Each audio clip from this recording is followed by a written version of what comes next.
ಮೇಲ್ infertility ಗಂಡು ಮಕ್ಕಳಲ್ಲಿ ಹೆಚ್ಚಾಗಿ ಕಾಣಿಸ್ಕೊಳ್ತಾ ಇರತಕ್ಕಂಥ ಮೊಟಿಲಿಟಿ ಮತ್ತು ಸ್ಪರ್ಮ್ ಕೌಂಟಿನ ಸಮಸ್ಯೆಗೆ ಸ್ಟ್ರೆಸ್ ಆಗಿರ್ಬೋದು, ಮತ್ತು ಅವರ ಸೆಡೆಂಟರಿ ಲೈಫ್ ಸ್ಟೈಲ್, ಸುಮ್ಮನೆ ಮನೇಲಿ ಕೂತ್ಕೊಳ್ಳೋದು, ಆಫೀಸಲ್ಲಿ ಕೂತ್ಕೊಳ್ಳೋದು, ಶಾರೀರಿಕ ಶ್ರಮ ಇಲ್ಲ. 100 ಗ್ರಾಮ್ ಗೋಕ್ಷುರ, ಆಮೇಲೆ ಒಂದು 100 ಗ್ರಾಮ್ ಅಮೃತ ಬಳ್ಳಿ 1 ಲೋಟ ಹಾಲಲ್ಲಿ ಹಾಕಿ ಕುದಿಸಿ ಕುಡಿಯೋದ್ರಿಂದ ಅಥವಾ ಬಿಸಿ ಹಾಲಲ್ಲಿ ಹಾಕಿ ಕುಡಿಯೋದ್ರಿಂದ ಈ ಕೌಂಟು ಮತ್ತು ಮೊಟಿಲಿಟಿಯ ಸಮಸ್ಯೆಗೆ ಪರಿಹಾರ ಕಂಡುಕೊಳ್ಬೋದು. ಶ್ರೀ ಗುರು ಬಸವಲಿಂಗಾಯ ನಮಃ. ಓಂ ನಮಃ ಶಿವಾಯ. ಸರ್ವರಿಗೂ ಭಕ್ತಿಯ ಶರಣು ಶರಣಾರ್ಥಿ. ನಾನು ನಿಮ್ಮ ಯೋಗ ಗುರು ವೈದ್ಯ ಶ್ರೀ ಚನ್ನಬಸವಣ್ಣ, ಶ್ರೀಗಂಗಾ ಯೋಗ ನಿಸರ್ಗ ಚಿಕಿತ್ಸಾ ಹಾಗೂ ಆಯುರ್ವೇದ ಸಂಶೋಧನಾ ಕೇಂದ್ರ, ಆರೋಗ್ಯ ಮಹಾಮನೆ, ಬೆಂಗಳೂರು, ಹುಬ್ಬಳ್ಳಿ, ಧಾರವಾಡ ಹತ್ತಿರ, ಮುರ್ಕಟ್ಟಿ. ಆತ್ಮೀಯರೇ, ತಮ್ಮೆಲ್ಲರಿಗೂ ನಮ್ಮ ಯೂಟ್ಯೂಬ್ ಚಾನಲ್ಗೆ ಭಕ್ತಿಯ ಸ್ವಾಗತ. ಇವತ್ತಿನ ಸಂಚಿಕೆಯಲ್ಲಿ ಮೇಲ್ ಇನ್ಫರ್ಟಿಲಿಟಿ, ಗಂಡು ಮಕ್ಕಳಲ್ಲಿ ಹೆಚ್ಚಾಗಿ ಕಾಣಿಸ್ಕೊಳ್ತಾ ಇರತಕ್ಕಂಥ ಮೊಟಿಲಿಟಿ ಮತ್ತು ಸ್ಪರ್ಮ್ ಕೌಂಟಿನ ಸಮಸ್ಯೆಗೆ ಪರಿಹಾರವನ್ನು ಕುರಿತಾಗಿ, ಮನೆಮದ್ದನ್ನು ಕುರಿತಾಗಿ ಮಾಹಿತಿಗಳನ್ನು ನೋಡೋಣ. ಇತ್ತೀಚಿನ ದಿನಗಳಲ್ಲಿ ಈ ಸಮಸ್ಯೆ ಹೆಚ್ಚಾಗಿ ಕಾಣಿಸ್ಕೊಳ್ಳಿಕ್ಕೆ ಮುಖ್ಯವಾಗಿರ್ತಕ್ಕಂಥ ಕಾರಣ ಅಂದರೆ ಮಾನಸಿಕ ಒತ್ತಡಗಳು. ನಾವು ಆಲ್ಮೋಸ್ಟ್ ಬೆಂಗಳೂರಲ್ಲಿ ಈ ಸಾಫ್ಟ್ವೇರ್ ಕಂಪ್ನಿಗಳಲ್ಲಿ ಕೆಲಸ ಮಾಡತಕ್ಕಂಥವರಲ್ಲಿ ಇಂತಹ ಸಮಸ್ಯೆನ ಹೆಚ್ಚಾಗಿ ನೋಡ್ತಾ ಇದ್ದೇವೆ. ಪ್ರತಿ ತಿಂಗಳು ಒಂದು 8 ರಿಂದ 10 ಜನ ಅಂತೂ ಇಂಥ ಇನ್ಫರ್ಟಿಲಿಟಿ ಸಮಸ್ಯೆಗೆ ನಮ್ಮಲ್ಲಿ ಮೆಡಿಸಿನ್ಗಳನ್ನ ತೆಗೆದುಕೊಂಡು ಹೋಗ್ತಾ ಇದ್ದಾರೆ. ಅದಕ್ಕೆ ಮೂಲವಾಗಿರ್ತಕ್ಕಂಥ ಕಾರಣ ಸ್ಟ್ರೆಸ್ ಆಗಿರ್ಬೋದು, ಮತ್ತು ಅವರ ಸೆಡೆಂಟರಿ ಲೈಫ್ ಸ್ಟೈಲ್. ಅವರು ದೈಹಿಕವಾಗಿರ್ತಕ್ಕಂಥ ಯಾವುದೇ ರೀತಿಯಾಗಿರ್ತಕ್ಕಂಥ ಕಸರತ್ತು ರಹಿತವಾಗಿರ್ತಕ್ಕಂಥ ಜೀವನ, ಸುಮ್ಮನೆ ಮನೇಲಿ ಕೂತ್ಕೊಳ್ಳೋದು, ಆಫೀಸಲ್ಲಿ ಕೂತ್ಕೊಳ್ಳೋದು, ಶಾರೀರಿಕ ಶ್ರಮ ಇಲ್ಲ. ಹೀಗೆ ಈ ಕಾರಣದಿಂದಾಗಿ ಇಂಥ ಸಮಸ್ಯೆಗಳು ಹೆಚ್ಚಾಗಿ ಬರ್ತಾ ಇದ್ದಾವೆ. ರಾಸಾಯನಿಕ ಔಷಧಿಗಳ ಸೇವನೆಯೂ ಆಗಿರ್ಬೋದು. ಈ ಕೆಮಿಕಲ್ ಔಷಧಿಗಳ ಸೇವನೆ ಮಾಡೋದ್ರಿಂದ BP, ಶುಗರ್, ಥೈರಾಯ್ಡ್ ಇಂಥ ಸಮಸ್ಯೆಗೆ ಲೈಫ್ ಟೈಮ್ ತೆಗೆದುಕೊಳ್ಬೇಕಾಗ್ತಲ್ಲ, ಆ ಸೈಡ್ ಎಫೆಕ್ಟಿಂದನೂ ಕೂಡ ಬರ್ತವೆ. ಮತ್ತು ಅದಷ್ಟೇ ಅಲ್ಲದೆ ಮತ್ತೆ ಇನ್ನೂ ಹಲವಾರು ಕಾರಣಗಳನ್ನು ನಾವು ನೋಡೋದಾದರೆ, ಕೆಲವೊಬ್ಬರಿಗೆ ಹೆರಿಡಿಟರಿ ಸಮಸ್ಯೆ ಬಂದಿರುತ್ತೆ, ಹಾರ್ಮೋನ್ ವ್ಯತ್ಯಾಸಗಳಿಂದ ಬಂದಿರುತ್ತೆ, ಹಾಗೂ ಪೌಷ್ಟಿಕ ಆಹಾರಗಳ ಕೊರತೆಯಿಂದನೂ ಕೂಡ ಈ ಸಮಸ್ಯೆ ಬರ್ತದೆ. ಯಾವಾಗ ಆಹಾರ ಪರಿಪೂರ್ಣವಾಗಿ ನಮ್ಮ ಶರೀರದಲ್ಲಿ ರಸರಕ್ತ, ಮಾಂಸ, ಮೇದ, ಅಸ್ಥಿ, ಮಜ್ಜೆ, ಶುಕ್ರ ಈ ಸಪ್ತಧಾತುಗಳನ್ನು ಪೋಷಣೆ ಮಾಡ್ತಕ್ಕಂಥ ಶಕ್ತಿಯನ್ನು ಹೊಂದಿರೋದಿಲ್ವೋ, ಆವಾಗ ಏನಾಗುತ್ತೆ ಅಂತ ಹೇಳಿದ್ರೆ ಆ ಶುಕ್ರ ಧಾತುವಿನ ಬಲವರ್ಧನೆ ಆಗದೆ ಅದರಿಂದ ಇಂತಹ ಸಮಸ್ಯೆಗಳು ಬರ್ತವೆ. ಶುಕ್ರ ಅಂದರೆ ಜೀವಶಕ್ತಿ, ಅದು ಸಪ್ತಧಾತುಗಳಲ್ಲಿ ಅಗ್ರಗಣ್ಯವಾಗಿರ್ತಕ್ಕಂಥ ಧಾತು. ಇರಲಿ, ಈಗ ಏನೋ ಈ ಎಲ್ಲ ಕಾರಣಗಳಿಂದ ಜಂಕ್ ಫುಡ್, ಫಾಸ್ಟ್ ಫುಡ್, ದುಶ್ಚಟಗಳಿಂದ ಈ ಸಮಸ್ಯೆ ಬಂದಾಗಿದೆ. ಮತ್ತೆ ತಡವಾಗಿ ಮಲಗೋದು, ತಡವಾಗಿ ಹೇಳೋದು ಕೂಡ ಮುಖ್ಯ ಕಾರಣ ಅಂತ ಹೇಳ್ಬೋದು. ಪದೇ ಪದೇ ಅದನ್ನ ಹೇಳ್ತೀರಾ ಅಂತ ಕೆಲವು ಜನ ಕಮೆಂಟ್ ಮಾಡ್ತಾ ಇರ್ತೀರಿ. ಒಂದೇ ಸುಳ್ಳನ್ನ 1000 ಸಲ ಹೇಳಿ ಅವರು ಕೆಟ್ಟದ್ದಕ್ಕೆ ಪ್ರೇರಣೆ ಮಾಡಲಿಕ್ಕೆ ಟಿವಿಗಳಲ್ಲಿ ಅಡ್ವರ್ಟೈಸ್ಮೆಂಟ್ ಕೊಡ್ತಾರೆ. ಒಂದೇ ಸತ್ಯವನ್ನ 1000 ಸಲ ಹೇಳಿ ನಿಮಗೆ ಸತ್ಯವನ್ನ ಒಪ್ಪಿಸ್ಬೇಕು, ನಿಮಗೆ ಸತ್ಯವನ್ನ ಅದನ್ನು ಅರ್ಪಿಸ್ಬೇಕು ಅನ್ನೋದು ನಮ್ಮ ಒಂದು ಕಾಳಜಿ ಅಷ್ಟೇ. ಯಾಕಂದ್ರೆ ಎಲ್ಲಾ ಕಾರಣಗಳಿಗೂ ಈ ಮೂಲ ಕಾರಣಗಳೇ ಮುಖ್ಯವಾಗಿರ್ತಕ್ಕಂಥ ಸಮಸ್ಯೆಗೆ ಮೂಲ ಕಾರಣ ಆಗಿರ್ತವೆ. ಅದಕ್ಕಾಗಿ ಇದನ್ನ ಪದೇ ಪದೇ ಹೇಳೋದ್ರಿಂದ ನಿಮಗೆ ಮನದಟ್ಟಾಗಲಿ ಅನ್ನೋ ಉದ್ದೇಶ ಅಷ್ಟೇ. ಇರಲಿ, ಈಗ ಮನೆ ಮದ್ದನ್ನು ನೋಡೋಣ. ಅಲ್ಲಿ ಮುಖ್ಯವಾಗಿ ಅಬ್ಸ್ಟ್ರಕ್ಟಿವ್ ಅಜೋಸ್ಪರ್ಮಿಯಾ, ನಾನ್ ಅಬ್ಸ್ಟ್ರಕ್ಟಿವ್ ಅಜೋಸ್ಪರ್ಮಿಯಾ ಅಂತ ಬರ್ತದೆ. ಅಬ್ಸ್ಟ್ರಕ್ಟಿವ್ ಅಜೋಸ್ಪರ್ಮಿಯಾದಲ್ಲಿ ಮುಖ್ಯವಾಗಿ ಅಲ್ಲಿ ನಾಳಗಳ ಅಲ್ಲಿ ಒಂದು ಅಬ್ಸ್ಟ್ರಕ್ಷನ್ ಅಂದರೆ ಅಡೆತಡೆಗಳಾಗಿರ್ತವೆ. ಹೈಡ್ರೋಸಿಲ್ಲು, ವೆರಿಕೋಸಿಲ್ಲು ಆಗಿರ್ಬೋದು, ಆಮೇಲೆ ಪ್ರೋಸ್ಟೇಟ್ನಲ್ಲಿ ಇನ್ಫೆಕ್ಷನ್ಗಳಾಗಿರ್ಬೋದು, ಅಥವಾ ಸ್ಪರ್ಮ್ ಎಜಾಗ್ಯುಲೇಷನ್ ಮಾಡ್ತಕ್ಕಂಥ ನರಗಳಲ್ಲಿ ಏನಾಗಿರ್ಬೋದು ಸಮಸ್ಯೆ ಆಗಿರ್ಬೋದು. ಇಂಥವೆಲ್ಲ ಅಬ್ಸ್ಟ್ರಕ್ಷನ್ಸ್ ಇದ್ದಾಗ ಅದಕ್ಕೆ ಮೊದಲು ಪಂಚಕರ್ಮ ಚಿಕಿತ್ಸೆಯನ್ನು ತೆಗೆದುಕೊಂಡು ಆಮೇಲೆ ನರಗಳನ್ನು ಶುದ್ಧೀಕರಣ ಮಾಡ್ತಕ್ಕಂಥ, ಶ್ರೋತಸ್ಸುಗಳನ್ನು ಶುದ್ಧೀಕರಣ ಮಾಡ್ತಕ್ಕಂಥ ಔಷಧಿಗಳನ್ನ ತೆಗೆದುಕೊಳ್ಬೇಕಾಗ್ತದೆ. ಈಗ ಉದಾಹರಣೆಗೆ ಮನೆ ಮದ್ದಲ್ಲೇ ಸರಿ ಮಾಡ್ಕೊಳ್ಳೋ ಪ್ರಯತ್ನ ಮಾಡೋದಾದರೆ ಪುನರ್ನವ ಅಂತ ಸಿಗುತ್ತೆ. ಆ ಪುನರ್ನವ 2 ಚಮಚ 2 ಲೋಟ ನೀರಲ್ಲಿ ಕುದಿಸಿ ಅರ್ಧ ಲೋಟ ಕೆಳಿಸಿ ಶೋಧಿಸಿ ಆ ಒಂದು ಕಷಾಯ ಕುಡಿಯೋದು. ಇದು ಎಲ್ಲ ಸ್ವೆಲ್ಲಿಂಗ್ಗಳನ್ನು ಮತ್ತು ಎಲ್ಲ ಒಂದು ಬ್ಲಾಕೇಜ್ಗಳನ್ನು ಸರಿ ಮಾಡ್ತಕ್ಕಂಥ ಶಕ್ತಿನ ಹೊಂದಿದೆ. ಹಾಗೆಯೇ ಆ ಒಂದು ಸರ್ಕ್ಯುಲೇಷನ್ಗೂ ಕೂಡ ಇದು ಇಂಪಾರ್ಟೆಂಟ್ ಆಗಿ ಕೆಲಸ ಮಾಡ್ತದೆ. ಅದ್ರ ಜೊತೆಗೆ ಸೆಲ್ಸ್ಗಳನ್ನು ರೆಜ್ಯುನೇಷನ್ ಮಾಡ್ತದೆ. ಪುನರ್ನವ ಅಂದರೆ ಸೆಲ್ಸ್ಗಳನ್ನು, ಪುನರ್ನವ ಅಂದರೆ ಹೊಸದಾಗಿ ಒಂದು ಎನರ್ಜಿಯನ್ನು ಅದರಲ್ಲಿ ತುಂಬತಕ್ಕಂಥ ಕೆಲಸವನ್ನು ಮಾಡ್ತದೆ, ಹೊಸದಾಗಿ ಕಾಣಿಸೋ ರೀತಿಯಲ್ಲಿ. ಅಂದರೆ ಹಳೆಯ ಜೀವಕೋಶಗಳನ್ನು ಶಕ್ತಿ ತುಂಬುತ್ತದೆ, ಹೊಸ ಜೀವಕೋಶಗಳು ಮತ್ತೆ ಹುಟ್ಟಲಿಕ್ಕೆ ಇದು ಪೂರಕವಾಗಿ ಕೆಲಸ ಮಾಡ್ತದೆ. ಇದೊಂದಾಗಿ. ಇನ್ನು ಎರಡನೇದು ಗೋಕ್ಷುರ. ಗೋಕ್ಷುರ ಒಂದು 100 ಗ್ರಾಮು, 100 ಗ್ರಾಮು ಗರಿಕೆ ಹುಲ್ಲಿನ ಪುಡಿಯನ್ನು ಮಾಡಿ ಎರಡನ್ನು ಮಿಕ್ಸ್ ಮಾಡಿ ಒಂದು ಡಬ್ಬದಲ್ಲಿ ಹಾಕಿಟ್ಕೊಂಡು ಅದನ್ನು ಬೆಳಗ್ಗೆ ಸಂಜೆ 1 ಚಮಚ 2 ಲೋಟ ನೀರಲ್ಲಿ ಕುದಿಸಿ ಅರ್ಧ ಲೋಟ ಕೆಳಿಸಿ ಕುಡಿಯೋದು.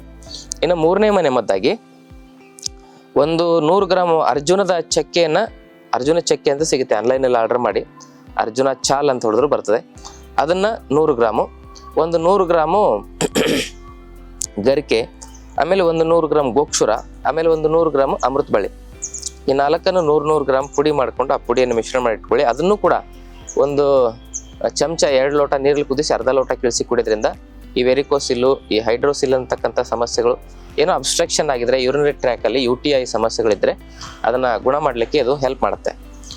ಇದಾಯ್ತು. ಇನ್ನು ನಾನ್ ಅಬ್ಸ್ಟ್ರಕ್ಟಿವ್ ಅಜೋಸ್ಪರ್ಮಿಯದಲ್ಲಿ ತುಂಬಾ ಕೌಂಟ್ ಎಲ್ಲ ನಿಲ್ಲಾಗಿರ್ತದೆ, 0 ಆಗಿರ್ತದೆ. ಅಂಥವ್ರು ಏನು ಮಾಡ್ಬೇಕಂತ ಹೇಳಿದ್ರೆ ಕಂಪಲ್ಸರಿ ಪಂಚಕರ್ಮ ಚಿಕಿತ್ಸೆ ಅಂತ ತೆಗೆದುಕೊಳ್ಬೇಕು. ಉತ್ತರ ಬಸ್ತಿ ಅಂತ ಬರ್ತದೆ, ಅದನ್ನ ಸರಿಯಾದ ಒಂದು ನುರಿತ ಪರಿಣಿತ ಆಯುರ್ವೇದ ವೈದ್ಯರ ಹತ್ರ ಉತ್ತರ ಬಸ್ತಿನ ತೆಗೆದುಕೊಳ್ಬೇಕು. ಯಾಕಂದ್ರೆ ಅದು ಸ್ವಲ್ಪ ಕಾಂಪ್ಲಿಕೇಶನ್ ಇರ್ತದೆ.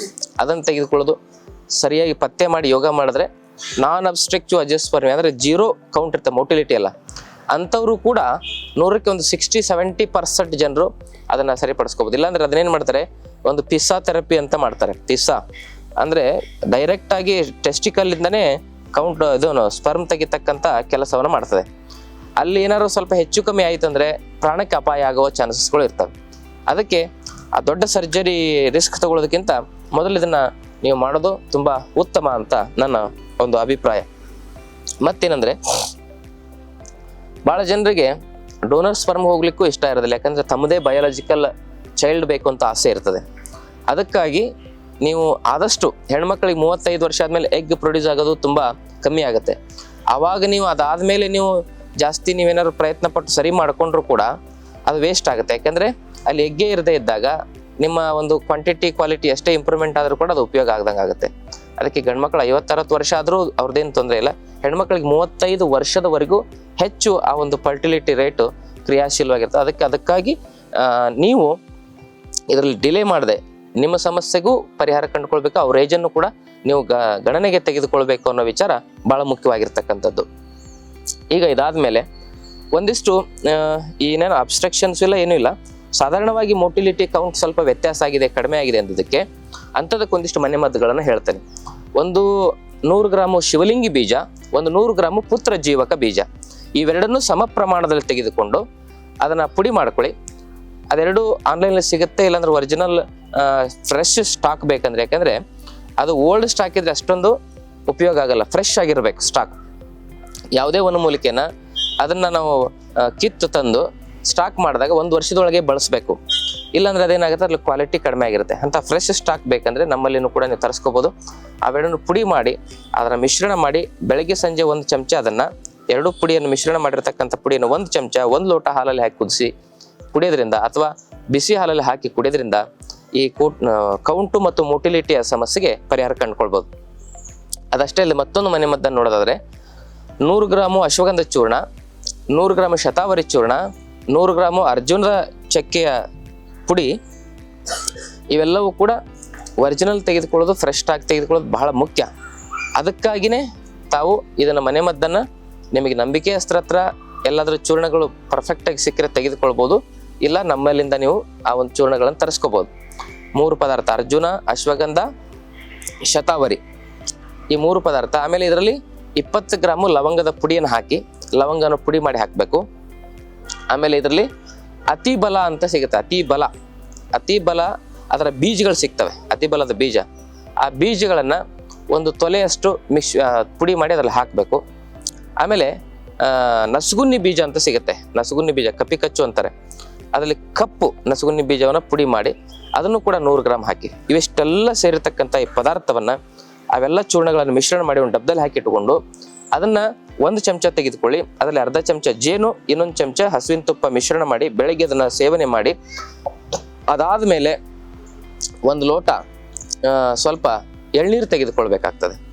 ಇಷ್ಟು ಮಾಡಿ ನೀವು ಒಂದು 2-3 ತಿಂಗಳು ಮಾಡೋಷ್ಟರಲ್ಲಿ ನಿಮ್ಮಲ್ಲಿ ಮೊಟಿಲಿಟಿ ಮತ್ತು ಕೌಂಟು 100ಕ್ಕೆ 80 to 90% ಜನರಲ್ಲಿ ಯಾವ ಚಿಕಿತ್ಸೆನೂ ಇಲ್ಲದೆ ಅದು ಸಾಧಾರಣ ಸ್ಥಿತಿಗೆ, ಸಹಜ ಸ್ಥಿತಿಗೆ ಬರ್ತದೆ.